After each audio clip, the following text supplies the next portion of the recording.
મોક્ષ સંન્યાસ યોગ અધ્યાય 18મો અર્જુન પૂછે છે, હે વાસુદેવ, હે ઋષિકેશ, હું સંન્યાસની ત્યાગના તત્વને અલગ અલગ રીતે જાણવા ઈચ્છું છું.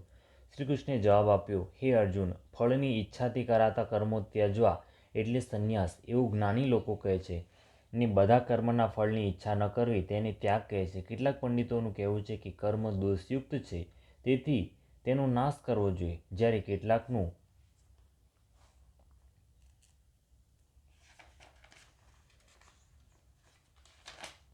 કહેવું છે કે યજ્ઞ, દાન, તપ કે કર્મનો ક્યારેય પણ ત્યાગ ન કરવો જોઈએ.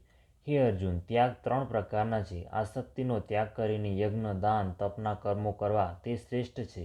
નિત્ય કર્મનો ત્યાગ તે યોગ્ય નથી.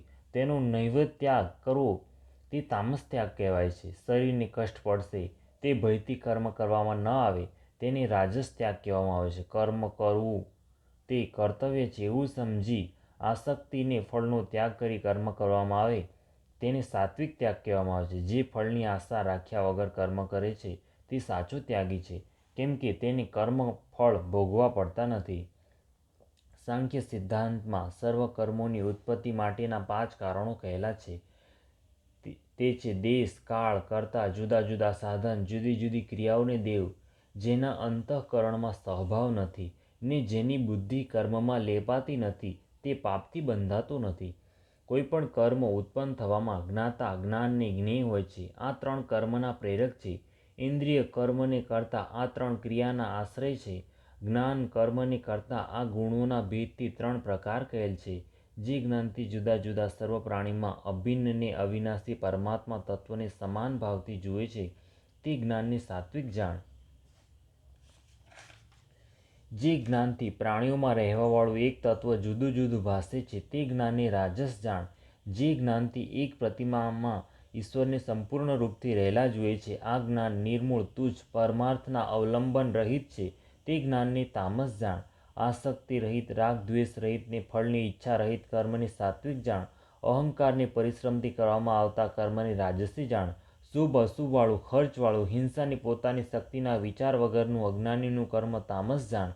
જે આસક્તિ રહિત, અહંભાવ રહિત, ઉત્સાહવાળો, સફળતા નિષ્ફળતામાં હર્ષશોક ન કરતા સાત્વિક જાણ. સ્નેહયુક્ત, ફળની ઈચ્છાવાળું, પારકા ધનની ઈચ્છાવાળું, ક્રૂર પ્રકૃતિ, અપવિત્ર અને લાભહાનિમાં હર્ષ શોક કરનાર કરતા રાજસ જાણ.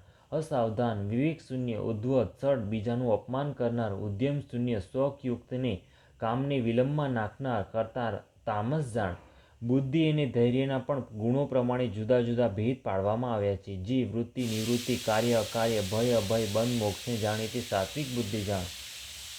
જેના દ્વારા ધર્મ અધર્મ, કાર્ય અકાર્ય સમજાતા નથી, તે રાજસી બુદ્ધિ જાણ. પણ અજ્ઞાનથી ઢંકાયેલ, અધર્મને ધર્મ સમજનારી અને બધામાં અવળું જોનારી તામસી બુદ્ધિ જાણ. જે એકાગ્ર અને એક નિષ્ઠાવાળી, ધૈર્યથી મન, પ્રાણ અને ઇન્દ્રિયોની ક્રિયાઓની ધારણા કરે, તે સાત્વિક વૃત્તિ જાણ. ધર્મ, અર્થ ને કામનું સેવન કરે, ફળની ઈચ્છા કરે, તે રાજસી વૃત્તિ જાણ. સ્વપ્ન, ભય, શોક અને વિષાદ ને મદને છોડતો નથી, તે તામસી વૃત્તિ જાણ. હે અર્જુન, હવે 3 પ્રકારના સુખોને સાંભળ. જે સુખમાં મન પ્રસન્ન, દુઃખો વગરનું, શરૂઆતમાં ઝેર જેવું ને અંતે અમૃત જેવું, પરમાત્મા વિષયક, બુદ્ધિથી પ્રસન્નતા ઉત્પન્ન કરનાર સુખ સાત્વિક જાણ. વિષય ને ઇન્દ્રિયના સંયોગથી જે સુખ પહેલાં અમૃત જેવું ને પરિણામમાં ઝેર જેવું છે, તે સુખ રાજસી જાણ. જે સુખ પહેલાં અને પછી પણ આત્માને મોહિત કરે, નિંદ્રા, આળસ ને પ્રમાદથી ઉત્પન્ન થાય, તે સુખ તામસી જાણ. હે અર્જુન, 3 લોકમાં એવો કોઈ જીવ નથી જે પ્રકૃતિથી ઉત્પન્ન થયેલા આ 3 ગુણોથી મુક્ત હોય. બ્રાહ્મણ, ક્ષત્રિય, વૈશ્ય ને શૂદ્રના કર્મોને સ્વભાવથી ઉત્પન્ન થયેલ ગુણોથી અલગ કરાયા હોય.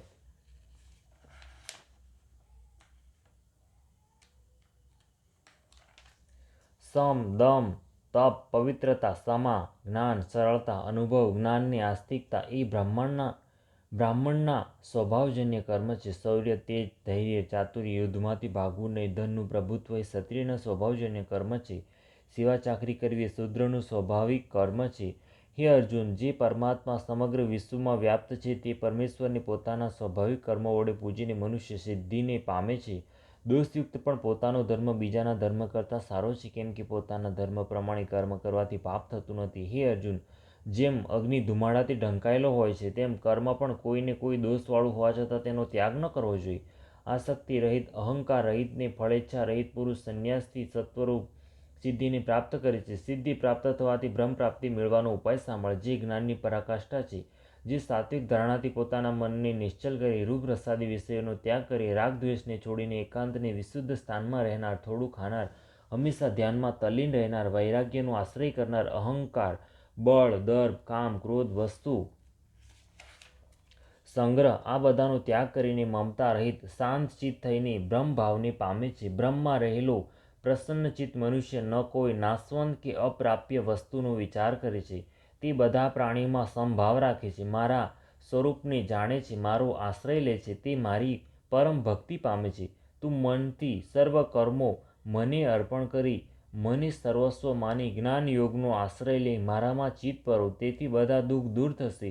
તું અભિમાનમાં આવી જઈશ, મારા વચન નહીં માને તો નાશ પામીશ. હું યુદ્ધ નહીં કરું તેમ તું કહે છે, પણ તારી પ્રકૃતિ તને યુદ્ધ કરવા પ્રેરશે. તેથી ન ઈચ્છતો હોવા છતાં પણ તું યુદ્ધ કરીશ. હે અર્જુન, આ ગુપ્તમાં ગુપ્ત જ્ઞાન શાસ્ત્ર મેં તને કહ્યું, તેના વિશે વિચાર કર. આમ કરવાથી તારો મોહ નાશ પામશે. તું મારામાં મન પરો, મારો ભક્ત થા, મારું પૂજનને નમસ્કાર કર. આમ કરવાથી હું તને મેળવીશ, તું મને મેળવીશ, કેમ કે તું મને પ્રિય છે. બધા ધર્મ છોડી મારી શરણ આવવાથી તને સર્વ પાપોથી છોડાવીશ. અભક્તને આ રહસ્ય જણાવીશ નહીં, અને ભક્ત આ ગુહ્ય જ્ઞાન પ્રાપ્ત કરી મને પામશે. હે અર્જુન, આપણા બંનેના આ ધર્મયુક્ત ગીતાશાસ્ત્રના સંવાદનું જે કોઈ સદભાવથી અધ્યયન કરશે તેણે જ્ઞાન યજ્ઞથી મારું પૂજન કર્યું છે એમ હું માનું છું. જે ગીતાનું શ્રવણ કરશે તે પણ સર્વ પાપથી મુક્ત થશે. હે અર્જુન, તે એક ચિત્તથી ગીતાશાસ્ત્રને સાંભળ્યું, તારો મોહ હવે નાશ પામ્યો ને? અર્જુને જવાબ આપ્યો, હે અચ્યુત, તમારી કૃપા વડે મારો મોહ નાશ પામ્યો છે ને હું મારા સ્વરૂપને સમજી શક્યો છું. હવે હું તમારી આજ્ઞા પ્રમાણે વર્તીશ. આ સમયે સંજય ધૃતરાષ્ટ્રને કહેવા લાગ્યો, હે રાજન, શ્રી કૃષ્ણ અને અર્જુન વચ્ચેના સંવાદને શ્રી વ્યાસજીની કૃપાથી મેં સાંભળ્યો છે. આ સંવાદને સંભાળીને હું વારંવાર હર્ષ પામું છું. હે રાજન, પાંડવોના પક્ષમાં યોગેશ્વર શ્રીકૃષ્ણ અને ગાંડીવધારી અર્જુન છે. ત્યાં જ રાજ્યલક્ષ્મી, વિજયલક્ષ્મી, વિભૂતિઓની નિશ્ચિત રૂપથી નીતિ છે. આ મારો મત છે. તે શ્રીમદ્ ભગવદ્ ગીતામાં શ્રી કૃષ્ણ અર્જુન વચ્ચે થયેલ સંવાદમાં મોક્ષ સંન્યાસ યોગ નામનો 18મો અધ્યાય સંપૂર્ણ.